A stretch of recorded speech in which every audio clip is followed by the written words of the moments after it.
प्रिय विद्यार्थियों, आज BA part first paper first भौतिक भूगोल के बारे में चर्चा करेंगे। भौतिक भूगोल का एक टॉपिक लेंगे, जलीय स्थलाकृतियाँ। इसमें अपन चर्चा करेंगे नदी का अपरदनात्मक कार्य, नदी का परिवहनात्मक कार्य और तीसरा है नदी का निक्षेपात्मक कार्य, डिपोजिशनल वर्क। नदी का सर्वप्रमुख कार्य भूपटल का अपरदन करना है।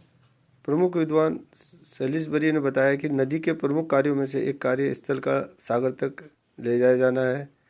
नदियाँ सदैव अपने मार्ग को समीपी चट्टानों को घिसकर तथा काटकर अपने स्थान पर परिवहन करने में प्रयत्नशील रहती है। नदियों द्वारा अपरदन कार्य में अपक्षय का भी प्राप्त योग रहता है। अपक्षय की विभिन्न क्रियाओं द्वारा समीपी चट्टान विघटित तथा वियोजित होकर कमजोर हो जाती है तथा जल के साधन कार्य से अलग होकर जल के साथ हो लेती है। नदियाँ अपरदन कार्य दो रूपों में करती है। एक तो नदी का जल नदी की घाटी की तली तथा किनारों को काटता है और दूसरी नदी के साथ सम्मिलित पदार्थ भी अपरदन का कार्य करते हैं। फलस्वरूप अपरदन के लिए नदी में बोझ का होना आवश्यक है। नदी के बोझ में कंकड़, पत्थर, रेत आदि पदार्थ सम्मिलित किए जाते हैं। अब लेते हैं नदी का अपरदनात्मक कार्य। नदी के अपरदन कार्य में प्रमुख चार प्रक्रम होते हैं जो साथ साथ क्रियान्वित होते हैं। इनमें अपरदन के साथ साथ परिवहन का कार्य होता रहता है। अपरदन के चार प्रक्रम निम्न है। पहला है जलगति क्रिया, दूसरा है अपघर्षण, तीसरा है सन्निघर्षण, चौथा है संसारण क्रिया। इनमें भौतिक और रासायनिक दोनों प्रकार का अपरदन होता है। नदी द्वारा मुख्यतः भौतिक या यांत्रिक जलगति क्रिया, अपघर्षण और सन्निघर्षण प्रक्रमों द्वारा तथा रासायनिक अपरदन संसारण क्रिया द्वारा होता है। पहला है जलदाब क्रिया या जलगति क्रिया। ये क्रिया गतिमान जल के बल या दाब क्रिया से होती है जो अदृढ़ पदार्थ को प्रसरित करती है और शैल विद्रोह में तरंगती गति से प्रवेश करता हुआ जल पवन को संपीड़ित करके ठोस शैलों को भी तोड़ने में सहायक होता है।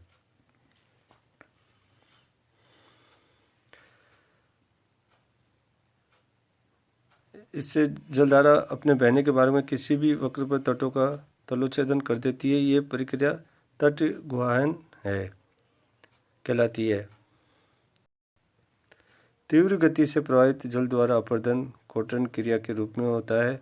हवा के बुलबुले तथा जल वाष्प निपातित होकर प्रगातित तरंगों के रूप में तटों पर प्रवाह करते हैं और अल्प संपीड़ित बालुकाओं, मृत्तिकाओं, बजरी और अपक्षयित मलबे को सरलता से निर्धारित कर देता है। इस प्रकार प्रवाहित जल बिना मलबे के भी स्वयं की गति से अपरदन कार्य करता है। दूसरा है अपघर्षण। अपघर्षण क्रिया में जल अपने मलबे को घर्षण औजारों की तरह प्रयोग करता हुआ तली और तटों को घर्षित करता है। ये कार्य गति से होता है और भंवरों के द्वारा तली के छिद्रों में कंकड़ों को चक्करदार गति से घुमाया जाता है और इससे जल गतिकाएं बनती रहती है। ये क्रिया जल जगर्तन कहलाती है।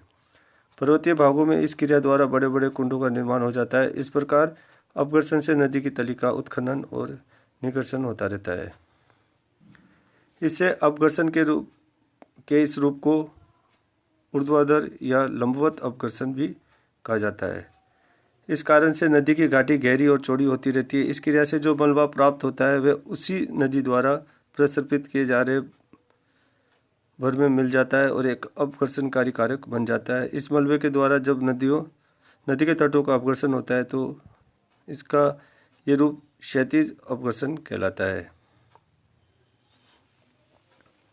फिर संसारण क्रिया, कोरिजन और सॉल्यूशन। यह जल का घोलन कार्य होता है। इस संसारण क्रिया द्वारा नदी अपने मार्ग में शैल पदार्थ को अपने जल में घोलती चलती है। नदी के जल को घोलन शक्ति खारेपन, कार्बन डाइऑक्साइड और अन्य गैसों के मिश्रण से बढ़ जाती है। जल में इनकी मात्रा शैलों पर निर्भर करती है। विशेषतः चूना प्रसरत, डोलोमाइट, लवणीय शैल पदार्थ अधिक घुलनशील होते हैं और अम्लीय जलों से बड़ी तेजी से घुल जाते हैं। और फिर भी किसी नदी में घुले हुए पदार्थ का सबसे अधिक भाग उस भूमिगत जल द्वारा संभारित होता है जो इसमें स्रोतों से आकर बहता है। नदी का प्रवाहित जल भी तली के सेलों और पार्श्वों के सेलों में से घुलनशील पदार्थों को अपने अंदर घोलता हुआ चलता है तथा परिवहित हो रहे मलबे से भी जल घुलनशील पदार्थों को संसारित करता रहता है। अपरदन को प्रभावित करने वाले कारक। ये कारक सभी नदियों में सभी स्थानों पर समान रूप से विद्यमान नहीं होते, जिससे नदियों द्वारा किए गए अपरदन काफ़ी भिन्नताएं पाई जाती है। ये कारक निम्न है। पहला, नदी की ढाल प्रवणता। दूसरा, नदी में प्रवाहित जल का वेग। तीसरा, नदी में जल की मात्रा। नदी में परिवहित मलबे की मात्रा तथा भार। और नदी प्रवाल के तल और पार्श्विक सेलों की रचना। अब पहला लेते हैं नदी की ढाल प्रवणता। नदी की ढाल प्रवणता जितनी अधिक होगी उतनी ही उसमें अपरदन की क्रिया भी अधिक होगी, क्योंकि जल के वेग और उसकी अपरदन शक्ति को प्रभावित करता है। पर्वतीय क्षेत्रों की नदियों में ढाल प्रवणता होने के कारण पठारी या मैदानी भागों की अपेक्षा अपरदन क्रिया अधिक प्रभावशाली होती है। दूसरा है नदी का वेग। नदी के जल वेग तीव्र होने पर अपरदन अधिक मात्रा में होता है। इसके विपरीत कम वेग से अपरदन की क्रिया कम होती है। नदी का वेग मुख्यतः 3 कारकों पर निर्भर करता है। पहला है नदी प्रणाल का ढाल, नदी में जल की मात्रा, नदी प्रणाल की चौड़ाई। प्रवण ढाल वाले कम चौड़े नदी प्रणाल में अधिक जल होने पर जल प्रवाह वेग अपेक्षाकृत सर्वाधिक होता है, जिससे अपरदन भी अधिक मात्रा में होता है। तीसरा है नदी में जल की मात्रा।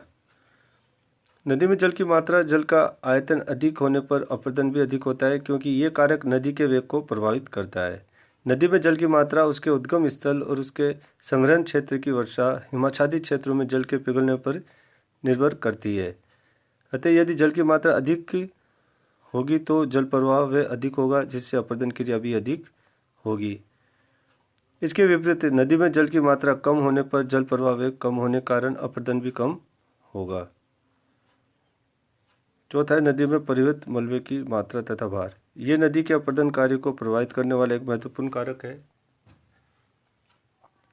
नदी का भार 3 प्रकार का होता है। जल में मिले हुए महीन कण, जिससे पानी गदला दिखाई देता है, भी जल में घुलनशील पदार्थ से जल में लुढ़कता हुआ पदार्थों को नदी की तली को घसीटते हुए बहता है। पांचवा, नदी प्रणाल की तल और पार्श्विक सेलों की संरचना। नदी प्रणाल के तल और पार्श्विक सेलें मुलायम, अदृढ़, संधियुक्त और अधिक दरारें वाली होने पर, जैसे चूना, प्रस्तर आदि, तो नदी उनका अपरदन अधिक शीघ्रता से कर देती है। इसके विपरीत यदि घाटी की सेलें कठोर और सुदृढ़ होती है, जैसे ग्रेनाइट आदि का, तो उनका अपरदन कम मात्रा में होता है। नदी का परिवहनात्मक कार्य। प्रत्येक नदी के द्वारा उसके अपरदन बिंदु से लेकर उसके निक्षेपण स्थल तक जो पदार्थ भागकर ले जाया जाता है, वह उसके बोझ या भार कहलाता है। इस प्रकार इस भार को एक स्थान से दूसरे स्थान तक ले जाने का कार्य ही नदी का परिवहनात्मक कार्य कहलाता है। नदी के द्वारा जो भार भागकर ले जाया जाता है, वह नदी की बाह्य जल के द्वारा किए गए अपरदन और उसके प्रणाल के स्वयं के अपरदन के अलावा निम्न स्रोतों से भी प्राप्त होता है। गुरुत्व द्वारा अपसहित अवध पदार्थ के नीचे को संचलन। दूसरा, पवन द्वारा बालू और मृत्तिका के नदी में डाले जाने से। तीसरा, ज्वालामुखी उद्गारों की धूलि और राख से। और पांचवा, पिघलते हुए हिम नदियों के मलबे से। नदियों द्वारा उपयुक्त वर्णित भार का परिवहन निम्न 4 प्रकारों के रूप में होता है। पहले, कृषण सेल्फ प्रस्तुतों के बड़े बड़े कोणीय खंड नदी के सारे सर्पित होते हुए परिवहित किए जाते हैं। इनके अलावा गोलाकार प्रस्तुत टुकड़े लुढ़कते हुए परिवहित होते हैं। इस प्रकार ये पदार्थ के स्पर्शन और लुढ़कने की प्रक्रिया ही कर्षण कहलाती है और कर्षित पदार्थ तल भार कहलाता है। दूसरा है वल्गन। जब ठोस पदार्थ सरिता की तली के सहारे उछलकर परिवहित होता है, तो ये क्रिया वल्गन कहलाती है। तीसरा है लंबन। नदी के तल में से ऊपर को उड़ती हुई जल की चक्रधारा चक्करदार भंवरों के द्वारा बारीक कणों का मलबा संचलित जल में निलंबित अथवा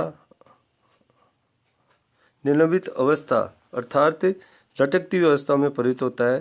भंवर के ठहर जाने पर यह मलबा नीचे बैठ जाता है। इसके अलावा एक सामान्य नियम के अनुसार जल में प्रत्येक वस्तु का भार उत्प्लवकता के कारण कुछ नम हो जाता है। इसे निलंबित अवस्था में वहित मलबे की मात्रा नदी में मुहाने की और कुछ जल में होने वाली वृद्धि के साथ साथ बढ़ती जाती है।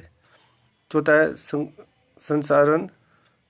नदी के भार की बहुत बड़ी मात्रा जल में संसारित अर्थात घुलकर अदृश्य रूप में परिवर्तित होती है। यदि नदी का जल किसी ऐसे प्रदेश में बहकर आता है जिसमें कार्बोनेट सेलों तथा अन्य घुलनशील सेलों की मात्रा अधिक होती है तो उस नदी में संसारण द्वारा परिवर्तित मलबे की प्रधानता रहती है। अब लेते हैं नदी का निक्षेपात्मक कार्य डिपोजिशनल वर्क। नदी में परिवर्तित भार की मात्रा अधिक हो जाने पर उसका परिवहन नहीं कर पाती अर्थात उसकी परिवहन शक्ति में पदार्थों की मात्रा अधिक होने पर उनका निक्षेपण होने लगता है। यह स्पष्ट है कि निक्षेपण क्रिया अपरदन की पूरक क्रिया होती है।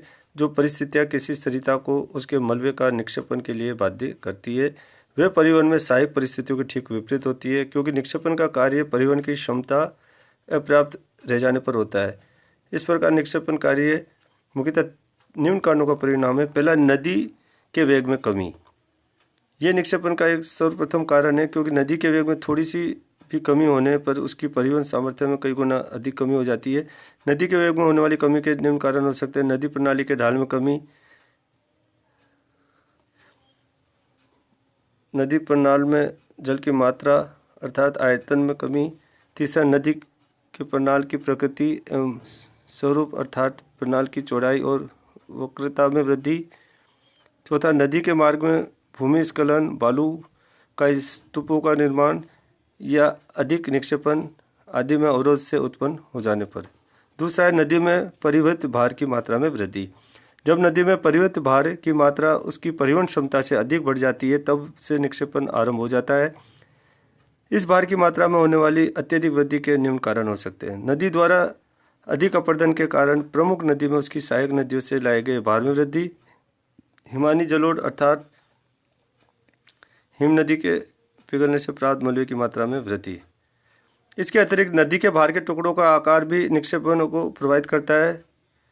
उदाहरणार्थ सूक्ष्म आकार के कणों का निक्षेपण वेग में कमी आने पर भी काफ़ी दूर तक परिवहन होने के पश्चात होता है, जबकि स्थूल या मोटे आकार के कणों का निक्षेपण नदी वेग में सामान्य कमी आने पर ही हो जाता है।